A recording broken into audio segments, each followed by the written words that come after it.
Il a bâti un empire tentaculaire qui expédie des millions de colis chaque heure. Un mastodonte logistique qui a redéfini les contours même du commerce mondial. Il a amassé une fortune si absurde qu'elle fait de l'ombre au PIB de nombreux pays. Aujourd'hui, il ne se contente plus de dominer la Terre. Il vise les étoiles avec ses propres fusées. Mais ce voyage intersidéral a commencé bien plus humblement, dans un lieu presque banal. Le garage d'une maison de location, au milieu de cartons remplis de simples livres. Voici la véritable histoire, sans filtre, de l'homme qui a dessiné le monde de demain, pour le meilleur et pour le pire. L'histoire de Jeff Bezos ne commence pas dans l'opulence, mais avec une blessure originelle. Né le 12 janvier 1964 à Albuquerque, son nom de naissance est Jeffrey Preston Jorgensen. Sa mère, Jacqueline, est une lycéenne d'à peine 16 ans, et son père biologique, Ted Jorgensen, un artiste de cirque de 18 ans, les abandonne presque aussitôt. Pendant des décennies, Ted ignorera tout du destin de son fils, jusqu'à ce qu'un journaliste le retrouve bien des années plus tard, tenant un modeste magasin de vélo, n'ayant jamais su ce qu'était devenu le petit Jeff. Son enfance aurait pu basculer dans l'incertitude, mais le destin, ou plutôt un homme, en a décidé autrement. Mike Bezos. C'est l'incarnation du rêve américain. Arrivé seul de Cuba à 16 ans dans le cadre de l'opération Pedro Pan, un programme qui a exfiltré des milliers d'enfants du régime castriste, Mike a débarqué en Floride sans sa famille. Parlant à peine l'anglais, avec pour seul bagage un manteau que sa mère lui avait cousu à la main avec des chiffons de nettoyage. C'est un travailleur acharné et un esprit brillant. Il apprend la langue, décroche un diplôme d'ingénieur à l'université d'Albuquerque et tombe amoureux de Jacqueline. En 1968, il se marie, et Mike adopte légalement le petit Jeff, lui donnant le nom qui allait devenir mondialement célèbre. Cette figure paternelle stable, aimante et incroyablement résiliente a été le socle de sa vie. Mais c'est loin de la ville, sous le soleil écrasant du Texas, que le caractère de Jeff s'est vraiment forgé. Chaque été, de 4 à 16 ans, il est envoyé dans le ranch de son grand-père maternel, Lawrence Preston Gies. Et ce n'étaient pas des vacances, c'était une école de la débrouille. Il y apprend à réparer des moulins à vent, à poser des kilomètres de clôture, à vacciner le bétail et même à castrer des taureaux. Son grand-père était un modèle d'autonomie absolue. Il n'appelait jamais un réparateur. Si quelque chose cassait, on le réparait soi-même, un point c'est tout. Une histoire, en particulier, illustre parfaitement cette mentalité. Un jour, le grand-père achète un bulldozer Caterpillar D6, une machine énorme et en panne pour une bouchée de pain. Au lieu de payer une fortune pour le faire réparer, lui et le jeune Jeff passent un été entier à le démonter et à le reconstruire, pièce par pièce, en construisant une grue artisanale pour soulever les engrenages. Cette expérience ancre en Bezos une conviction absolue. Avec assez de persévérance, n'importe quel problème a une solution. La débrouillardise n'est pas une qualité, c'est un mode de vie. Cette intelligence pratique se mêle très tôt à une vivacité d'esprit hors norme. Enfant, il transforme sa chambre en laboratoire et bricole des alarmes pour tenir ses frères et sœurs à l'écart. Au lycée, il sort major de sa promo et, lors de son discours de fin d'année, il ne parle pas de carrière ou d'argent, mais d'un rêve fou inspiré par le physicien Gerard K. O'Neill. Construire des colonies spatiales, d'immenses cylindres en rotation dans l'espace pour des millions d'humains afin de préserver la Terre. Un rêve que tout le monde oubliera pendant des décennies, sauf lui. Après le ranch, direction la prestigieuse université de Princeton. Il en sort en 1986 avec un diplôme en informatique, le ticket d'entrée parfait pour la révolution numérique qui se prépare. Il plonge alors dans la haute finance de Wall Street, grimpant les échelons à une vitesse folle chez D.E. Shaw & Co., un fonds spéculatif ultra pointu, spécialisé dans les stratégies de trading quantitative. Il devient le plus jeune vice-président senior de l'histoire de la boîte.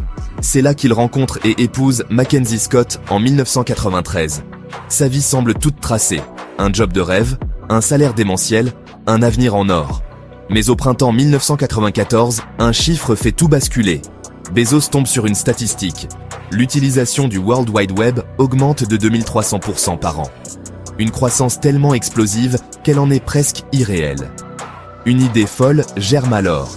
Créer une librairie en ligne, The Everything Store, la boutique de tout. Il élabore une liste de 20 produits vendables en ligne et le livre s'impose comme le choix évident. Il présente son projet à son patron, David Shaw, qui l'écoute, puis lui dit sagement. Ce serait une super idée pour quelqu'un qui n'a pas déjà un super job. Le dilemme est terrible. Tout plaquer pour une aventure hasardeuse sur un réseau que personne ne connaît vraiment?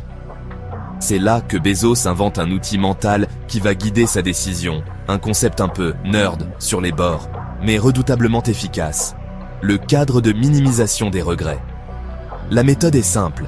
Il s'imagine à 80 ans, regardant en arrière, et se pose une seule question. Est-ce que je regretterais de ne pas avoir essayé? La réponse est une évidence.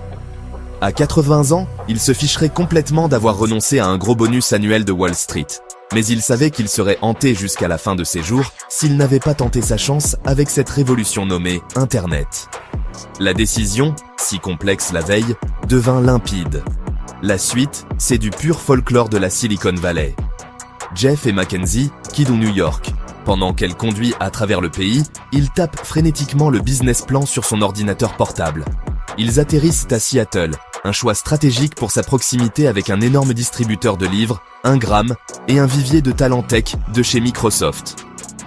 Ils fondent l'entreprise en 1994 dans son garage. Le premier nom est Cadabra, comme dans Abracadabra, mais son avocat lui fait remarquer que ça ressemble un peu trop à Cadaver, cadavre. Ambiance. Il pense ensuite à Relentless.com. Tapez ça aujourd'hui, et vous verrez où ça mène. Finalement, il opte pour Amazon, un nom qui commence par A pour apparaître en tête des listes alphabétiques et qui évoque le plus grand fleuve du monde, une métaphore parfaite pour son ambition démesurée. Les débuts sont précaires. Les parents de Jeff investissent une partie considérable de leurs économies dans l'aventure. Le bureau, c'est une porte posée sur des tréteaux. Dans un coin, une cloche sonne à chaque nouvelle commande. Au début, chaque tintement est une fête. Mais en quelques semaines, les commandes pleuvent tellement que la cloche n'arrête plus de sonner. Ils doivent la débrancher. La machine était lancée. Pendant les premières années, le mantra de Bezos est aussi simple que brutal. Get big fast. Devenir énorme, et vite. À une époque où on jugeait les boîtes du net sur leurs profits immédiats, Bezos fait l'inverse. Il sacrifie les bénéfices pour la croissance. Année après année, il répète aux actionnaires, souvent perplexes, on investit pour l'avenir, pour tout rafler. Quand la bulle Internet éclate en 2000, des centaines de concurrents disparaissent. Amazon survit, amoché mais debout, prêt à dévorer les restes. Le secret de cette résilience tient en deux mots. L'obsession client. Bezos est obsédé par le client. La légende dit qu'il gardait une chaise vide lors des réunions importantes. Cette chaise, disait-il, représentait la personne la plus importante dans la pièce. Le client. Tout est fait pour lui. Les prix bas, le choix infini et une livraison toujours plus rapide. La librairie en ligne devient vite beaucoup plus. Musique, vidéo, électronique, jouets, et puis tout le reste. Mais l'idée la plus folle, c'est la marketplace, en 2000. Bezos décide de laisser d'autres vendeurs utiliser son site, se mettant en concurrence directe avec lui-même. Une hérésie pour beaucoup, mais Bezos avait compris. Pour être la boutique de tout, il fallait offrir le plus de choix possible, même si ça voulait dire qu'un concurrent vendait moins cher que lui, sur sa propre plateforme. Pour gérer cette complexité croissante, il instaure la fameuse règle des 2 pizzas. Aucune équipe ne doit être assez grande pour ne pas pouvoir être nourrie par 2 pizzas. Cette règle force la création de petites équipes autonomes et responsables, capables d'innover rapidement. Mais la véritable bombe, l'invention qui allait faire d'Amazon bien plus qu'un simple supermarché en ligne, est née d'un énorme bazar en interne. Au début des années 2000, l'informatique d'Amazon est un chaos sans nom. Chaque équipe bricolait ses propres serveurs. C'était lent, cher et inefficace. L'équipe de Bezos, sous l'impulsion de cadres comme Andy Jassy, décide alors de créer une infrastructure centralisée et standardisée pour tout le monde. Et c'est là qu'ils ont un éclair de génie. Si c'est si bon pour nous, pourquoi ne pas le louer aux autres? C'est comme ça qu'est né Amazon Web Services, AWS, en 2006. Au début, tout le monde s'en fiche. Mais AWS est une révolution silencieuse. Il permet à n'importe quelle start-up de louer une puissance de calcul digne d'une multinationale pour une bouchée de pain. Des géants comme Netflix ou Airbnb ont été bâtis sur AWS. Aujourd'hui, cette division est la vache à lait d'Amazon, le moteur financier qui génère la majorité des profits et paie pour l'expansion agressive du reste de l'empire. Et la machine à innover ne s'arrête jamais. Prime en 2005, un pari audacieux sur la livraison illimitée. Le Kindle en 2007 qui a bouleversé l'édition avec son ambition de rendre n'importe quel livre accessible en 60 secondes. Et Alexa avec l'enceinte Echo en 2014. Le rêve de Bezos d'un ordinateur conversationnel inspiré de Star Trek. Chaque innovation vise un seul but, rendre Amazon si pratique que l'idée même d'aller voir ailleurs devient absurde. Une cage dorée, mais une cage tout de même. Derrière la belle vitrine de l'innovation et de l'obsession client se cache une réalité bien plus sombre. L'empire s'est construit sur des coûts humains et sociaux que l'entreprise a longtemps tenté de cacher sous le tapis. Au cœur de la machine, il y a les entrepôts. Des enquêtes journalistiques et d'innombrables témoignages ont décrit un univers de travail impitoyable. Des employés y parcourent des dizaines de kilomètres par jour, leurs moindres faits et gestes chronométrés par un scanner qui dicte une cadence infernale. La pression pour atteindre des objectifs de productivité irréalistes est constante, générant stress et troubles musculo-squelettiques. Les taux d'accidents du travail y sont bien plus élevés que la moyenne du secteur. Des histoires d'employés forcés de faire leurs besoins dans des bouteilles pour ne pas être pénalisés pour un temps de pause trop long ont fait le tour du monde. Face aux critiques, Amazon met en avant ses salaires et ses avantages. Mais la culture du contrôle et de la performance à tout prix demeure. Cette culture se voit aussi dans son opposition féroce à toute forme de syndicat. L'entreprise a dépensé des fortunes en consultant et en campagne pour décourager ses employés de s'organiser, comme lors de la très médiatisée campagne syndicale à Bessemer, en Alabama. Des affiches anti-syndicats dans les toilettes aux réunions obligatoires, toutes les tactiques sont utilisées pour étouffer les velléités d'organisation collective.